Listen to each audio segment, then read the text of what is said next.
Bapak Haji Suyatno Esos sekalian Ibu, temanten Sarimbit, Bapak Suyadi sekalian Ibu, Mas Muhadi utawi Joko Tuwa. Kanthi atur wilujeng midhangetaken mugi Gusti tansah paring berkahipun saking kawula Pak Guru Suprayitna Desa Pingkok Benda. Lagunipun Pepeling kalian Kutut Manggung. Nah, iki Kutut Manggung sik. Kutut Manggung kene iki apa-apa gelem kok, Truk. Klasik ya gelem, lagu-lagu modern ya gelem. Ayan. Ning bengi iki kok aja ngetokke edan turun mergo wis metu. Karo memanikmu aja metu. Ya. Tembang kangen aja metu kok ndak njelehi mau wis metu kok. Pas do mendem mau. Oh iya. Wah. Aku ya lagi iki nglakokke Kurawa mendem. Karo Werkudara mendem ya iki pas dadine. Kan amar anakku ya, Pak engko nek metu Werkudara mendem dikei golekan ya aku. Lagi bocahe ra melu. Nyun pangapunten Pak Haji Yatno, anak kula mboten saged sowan amargi sesuk menika tes. Oh ngono. Anakmu pira ta, Truk? Loro. Sing barep kuwi kuliah ning UGM, insyaallah dipengestoni taun iki rampung. Ya seneng mayang ora. Anakku sing gedhe iki ya iso mayang, iso ngendang ning ora gelem mayang. Senengane gawe bangsa peralatan wayang kaya ngene-ngene iki. Oh. Kuwi tunggale ya kaya Budi Kernet kae. Kuwi Kernet ning ya nyambi tukang wayang karo bakul wayang, makelar wayang kuwi Budi. Oh iya. Lah ning mayang nomor loro jenenge Amar. Ya, nggih, monggo, Mbak. Tepungke siji mboko siji sing mepet debok menika Mbak Ida sing joget wau menika ingkang ungu. Menika pesinden golekane angel. Tur dijob sapa-sapa ora gelem ning wayang mung kajaba kali Pak Sreng mawon. Oh, wah. Dadi kuwi ratu napa andekan jaba ora. Panjenengan iki nek andekan iki ya campur sari, nari. Menika penari sampun dugi mancanegara. 8 negara Eropa kalian Asia sampun dipun lenggahi. Ayu ya to. Ayu ora kaya bojomu. Nek karo bojone nyrentem, wah kadoan. Wong sing nyrentem ki bojone nganggo pokping kiwa tengen terus nganggo tempelane koyo kok. Ngono. Terus sijine iki ya lumayan. Rondo rung patek suwe. Wis iki sapa weruh iki kok ora gandreng iki tak delok piyayine. Ngono. Ki asmane Mbak Sulis alias Mbak Suye. Wah. Rambute disemerabang. Jan kaya alas kobong. Iki madik-madik lagi dicedhaki karo Agung Budek. Kowe nek gugu aku luwih modar ae, Gung. Ora mungkin kok wetuk iki ora mungkin wis cecak nguntal blek kowe wis. Aku urung karuan kok kowe mung sak pengrawit ki gajimu pira? Timbang kowe lara edan ya, Gung. Luwih urungno. Wis ora mungkin. Wis ora iso kowe tok iki. Wong dilamar bis papate ora gelem kok. Lah iya. Ora sing jenenge Agung iki to jane iki. Ora aja mesake ngerti tokke TV kok. Lah iya, nek rupane iki ya lumayan ya mung ekonomi kuwi lho. Lah mung digaglak dhewe ngalor ngidul arep ngopeni kaya ngono kuwi wis ora mungkin. Lah iya, aku urung karuan kok Gung kowe. Aku pikir-pikir lho. Mergo ngopeni kaya Mbak Sulis kuwi sepisan. Duit kudu ajeg. Wes iki genah. Duit kudu ajeg. Nek metu aneka perhiasan minimal kuwi kudu kowe iso ngijolke minimal. Gedene nukokne. Nek metu modal bangsa pakaian minimal kowe cawis minimal lho Gung kuwi 1 yuta. Kowe agek klambine burung kathoke lho Gung. Kathoke dawa kuwi ya enek regane. Wong iki nek arep ngopeni wong ayu ki pancen abot. Kowe nek nggugu aku wis trima 10 wong drep wae, Gung. Wis rasa dadak nganggo kokean werna-werna, malah kuwi tahan banting. Ha nek ngono kuwi turune ki minimal ki kasure Sunda 3 lho, Gung. Aja to. Dituturi Pak Dalang Lah, kajaba nek kaya Mbah Sur mantan dewan ki mbok menawa. Lah, Mbah Sur. Lah. Wis ora mampu. Wong kuwi mlayu sekilo wis menggeh-menggeh kok ngopeni ngonoan. Ki Mbak Sulis saka Solo. Iki kok rondo iki sing lanang ki goblok. Entuk ayune kaya ngono diguwang iki jane lanang ki apa matane katarak. Apa iya? Dek ben gandeng Cahriyo ya sauntane kok ya pedhot ki apa ya ora kuat ngopeni ya. Ya empuh. Aku kuwi ora ngerti kok. Lajeng sisihipun menika saking Sukoharjo menika Mbak Linda. Mbak Linda menika nggih lumayan. Sampun nate juara Dasawisma. Tentang pelajaran menyusui bayi dan bapaknya. Wah, ini penting loh. Susu eksklusif. Nah, aku udah ben ngomong susu eksekutif ya. Susu ini eksekutif saya larang. Eksklusif ya iso murah iso larang. Wah iya. Wih Mbak Linda. Lah nek sijine, wah lah sing ireng iki. Iki gaweane tunggu alas kobong. Apa? Wi tukang nuntun bangsa hidung belang. Supaya ora kleru. Ah iya. Iki Mbak surat ni Puspa Kajang. Puspa kuwi ula. Kajang kuwi ya ula. Medeni Gong, lambemu nek ngomong sak penake dhek iki kok mbaya lali. Mbaya lali kondang susu karo mbako. Iki susune wis kedaluwarsa ora patek payu kok, Tru. Sing payu mung mbakone. Wah, mbakone iki jan nyemlek tur wah. Iteng kae, Tru. Heeh, mbakone tintil iki larang banget iki. Saking titil iki mbakone malah entek resik jare ora eneng. Kandha sapa? Tin. Kandha tin. Ingkang wekasan menika Bu Guru saking asli Purwodadi lenggah wonten Ngayodya. Asmanipun Mbak Prihatiningsih. Wah iya.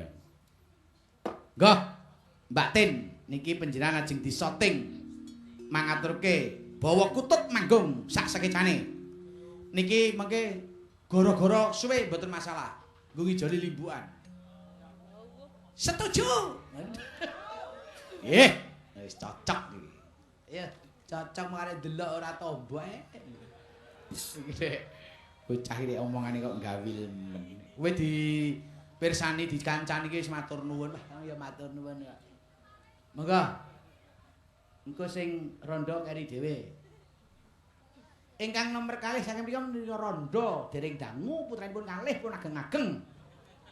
Monggo duda-duda ingkang badhe nglamar semonggo. Wis tak tawake lho iki pisan. Engko 10% lho aku lho. Iya. Lho mah diarani germo kowe, Gong. Germo eksklusif. Iya.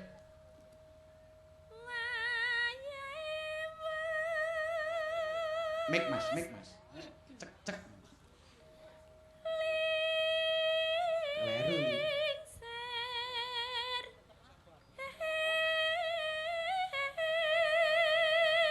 Nah. Wangi. Jos. Aja nggonku sing dibanterke, nggone sindane ae. Kleru Mas, maaf.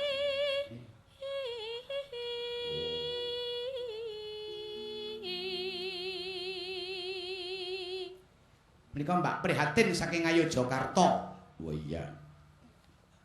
Ya.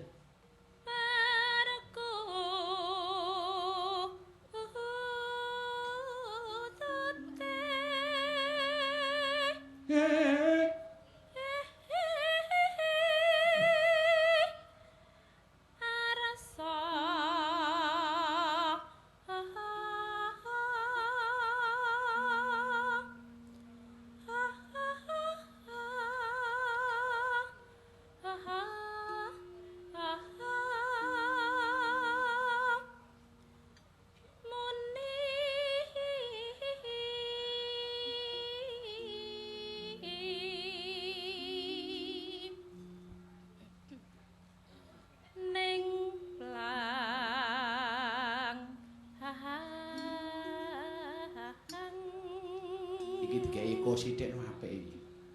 Iya. Kudune.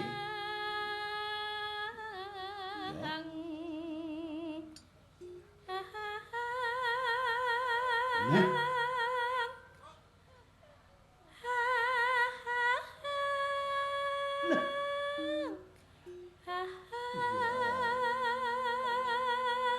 Kutute Bu Guru ki jan lempeng-lempeng ya. Ya Allah. Keringan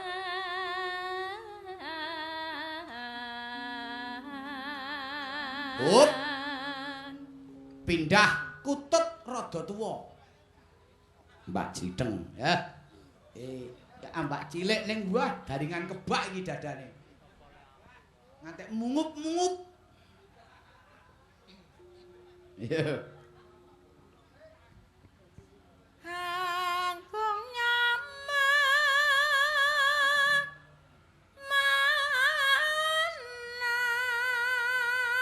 Ya.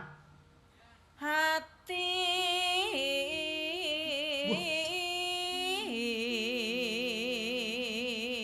Wah,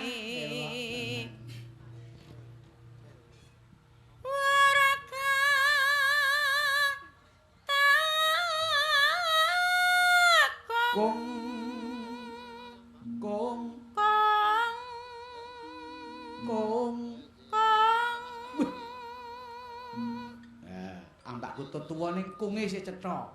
Lah, nek ra cetha apa ora tekan kene? Elok men. Ayo. Tekung. Yo. Seru kumpule. Nah. Ya. Ya. Yang dipekak to dul. Ngempul kok di lah iya tanpa pekaan. Mangga mangga mangga. Ya. Mangga mangga. Mangga mangga. Mangga mangga. Ya. Mangga mangga. Mangga. Ya mangga mangga. Mangga.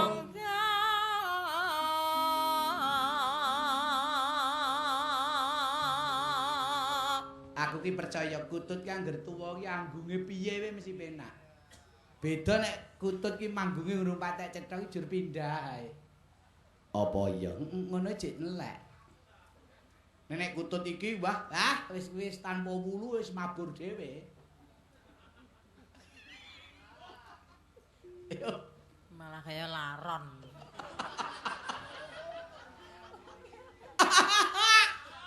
Kutut kok kaya laron. Lah saking lambemu kuwi wong kutut gak tanpa wulu kok mabur iki. Ana lho nggonku ki. Wulune mung sesisih. Tur ngebung-ngebung. Ilani kong. Mabur jer ndekem ae. Ha iya. Ndekem jek gur ngendhok. Ha iya. Mula aku ki senenge kutut ki sing tanpa nganggo wulu. Wis ki malah ndekem jer nelek, ngendhok, nelek, ngendhok. Terus ke Bu? Mi Ya.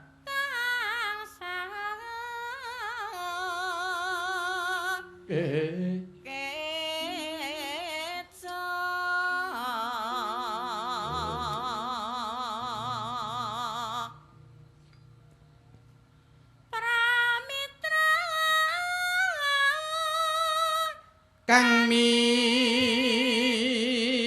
nulwa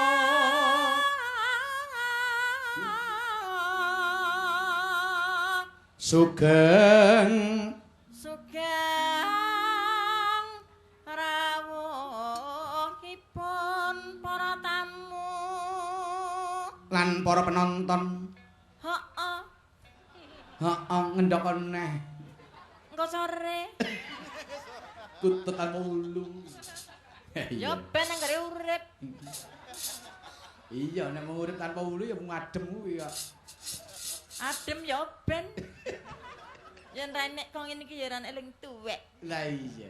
Enek sing enom mergo ana sing tuwa. nggih Ana sing tuwa mergo eneng sing enom. nggih Mula aja sok ngino nek peh wis tuwa, aja sok umuk peh enom. Iya ta, Mbak? nggih Kutut. Ya lah iya dibaleni meneh. Kutut iki enom ya ora metu ulune kok. Ane kok Mbak Ratni iki ora metu ulune wis tuwek. Nah, brondol. Ayo. niki pun gawan baji ya jertindo mono teng Oh, tenan ta? Ayo. bengi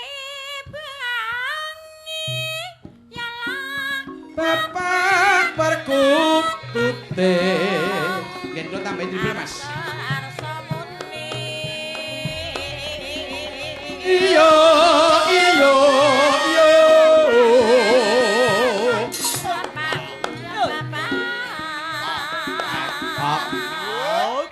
Oh.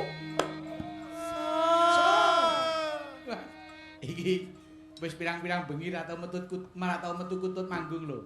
Bareng eneng panekan, eneng daleme Pak Haji Yatno kutut manggung metu ngene iki. Wah, iki nek yagane ora ndirasa sabar ngletak semampir ning rancakan iki.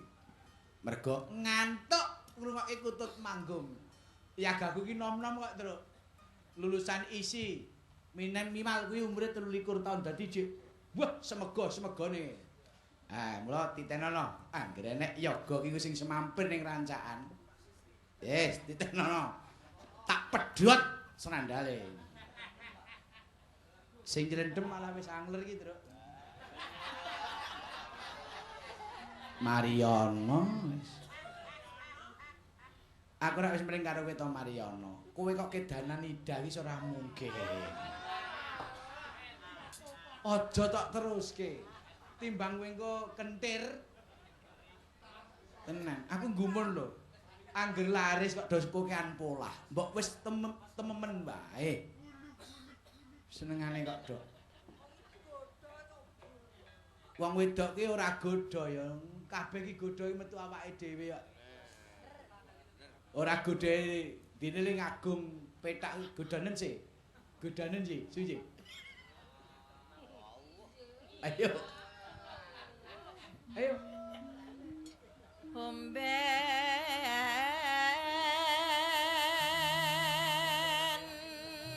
No.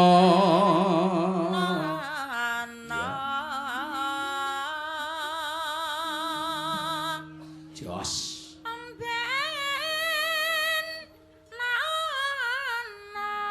Hup. Manuke Mariono sing nyelentrem. Ya. Melek, abang matamu ya, Mar. Ayo. Manuke Mariana sing nyelentrem. Jos apa bosok kuwi kok. Pangan uret kuwi. Gaglak banci. Wah, kowe.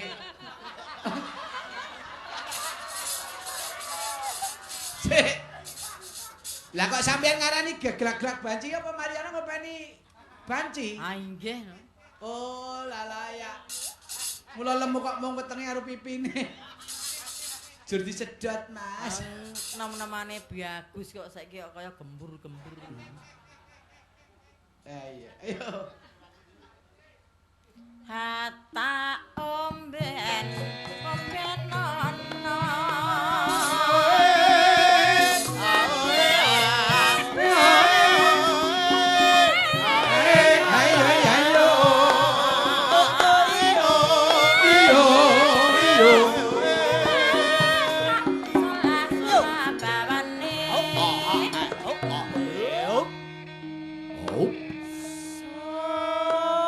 Telaske, Mbak. Pakaian nono yo yo. Wis iki koke anu Gunung Kemukus. Pakaian nono iyo. Gunung Kemukus ini ora kathoke sing tekan dhuwur-dhuwur pupu wae. Sajake wis tau rono iki. Ah mayang kan jenengan kok. Oh iya iya. Ah, Aku wis tau mayang ning Gunung Kemukus karo Gunung Kawi. sing nonton malah gur tangan tok kabeh. Iya. Atek yagane ra tau mulih. Aku ki mayang bladeg sesasi telung sasi ya wis tau. Bar mayang glithak opahe digawa minggat ya wis tau. Aku tau lho mayang dibayar sapi. Wah, tak tuntun mulih. Dadi kaya aman anu apa kaya buta galiuk mulih nggawa sapi. Ngono. Apa ya tok ora tak dol pasar wage. Engko nek tak tutul nggo sapi mosok yoga dibayar buntut. Ah iya. Monggo, Mbak. Pakan. Waduh. Wah, elok iki, cengkok anyar iki. Anyar apa?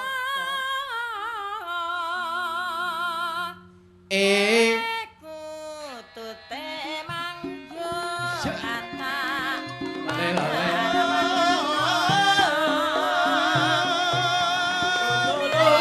Lolo.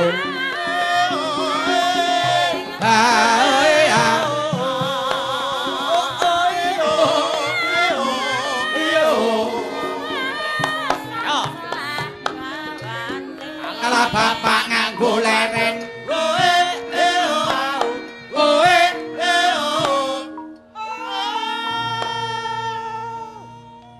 Kawis pita. Monggo. Kawis pita. Kawis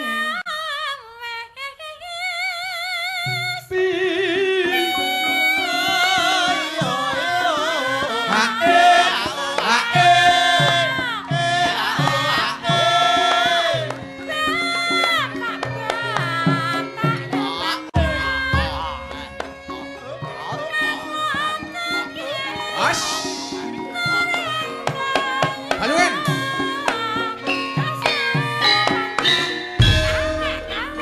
Nek. Hop. Lolo. Neno.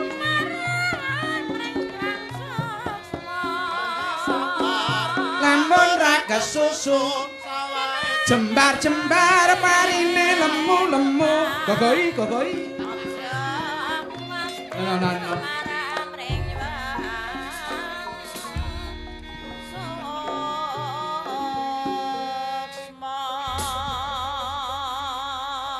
Pancen keluarga sedran wates penekan magetan ki nguji nyang awake dhewe kok, Reng. Lah iya. Awake dhewe arang-arang ngetoki utut manggung bareng ning sedran kutut manggung. Wah, gagrak lawas ya isih ngangeni ya, Truk. Nah iya. Nah. Aku ki pokoke piye-piye gelem kok. Wayangan kontemporer ya gelem, klasikan ya gelem. Aku ki tau kok, Gong, mayang ning daerah perbatasan Palembang karo Jambi iki dasare montor urung enek, mobil angkutan urung ana. Wah, lelakon saestu niki. Panitiane tanggung jawab, delalah pas kono rame-ramene pilkada. Mlaku saka Jambi kota 3 jam, 4 jam mlebu ning nggon perbatasan kuwi. Kreteke iki dipedhot. Lah terus wah, wis kepedhengen iki mongko tekan kuwi jam 09.00 bengi. Dalane mung peteng gek wong-wong alase. Delalah aku duwe sinden saka Bandung. Kuwi nganggo kathok cendak pupune putih kae. Terus aku kelingan lakone Banowati Pak Anom kae karo bapak mbiyen. Sing dienggo sorot ki ya pupune sinden kuwi mau. Angger kena bulan pupune kan putih. Takon maju, Mbak, jalan duluan. Oh ya, Pak. Lah aku ngetutke sinden kuwi. Terbu sing ngusung wayangi jan kaya wah, kaya transmigrasi ora entuk nggon kae. Enek truk ki liwat ki disetop ora gelem. Wah, kok capo. Yagaku do edan nek dadi buta. Iki sapa lho wong wanita mlaku jen tanpa ruang. Enek ning dadi buta sakil. Ketoke dadi buta ki delalah enek celeng ucul. Mlayu yagaku. Ngono kok dadi buta. Iki jenenge pengalaman. Oh, saestu. Alhamdulillah kados wonten daerah Sedran wates panekan Magetan iki kula ngaturi pirsa. Peranto-peranto asal saking Jawa Timur, wabil khusus saking Magetan, Ngawi, Madiun, sedaya sami sukses dados lurah wonten mriku. Sedaya tepuk tangan untuk warga Jawa Timur umumnya. Wo ngono. Ning Merauke ya ngono. Iki genti pepeling. Anggitane Pak Dianom. Ayo pepeling. Ning Jawa Timur iki lagu wajib. Dibawani karo Mas Haji iki ya calon dalang. Ya. Saka isi Solo. Yo. Iki ngawula karo aku ki ora perkara dhuwite ning perkara ketrimane kepengin dadi dalang. Oh iya. Tak dongake Mas. Ayo Mas. Dikei bawani Mas. Ketoken sumaramu. Yo. Aja ngetutke manuk ae. Rukun Islam. Degek ora kena no. Dingkluk, degek. Gagah kok, bagus ganteng kok. Nglumbruk. Kang lima puniki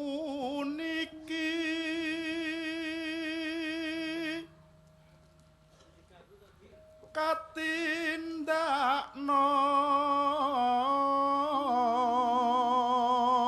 Sik, apa bener calone sampean iki komantingan? Mboten. Oh, lambene sing ngomong Agung Budhek.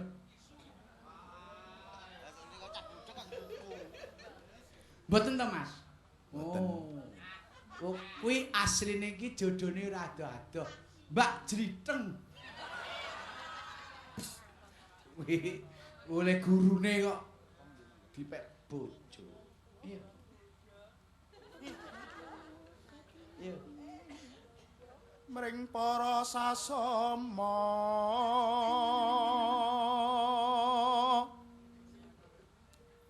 aja padha dilalekke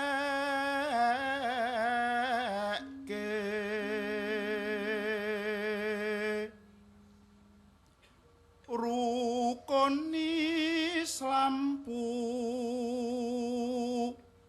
niku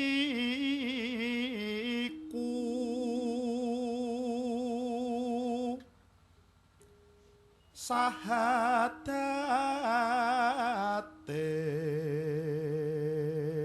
Iya. kang angka siji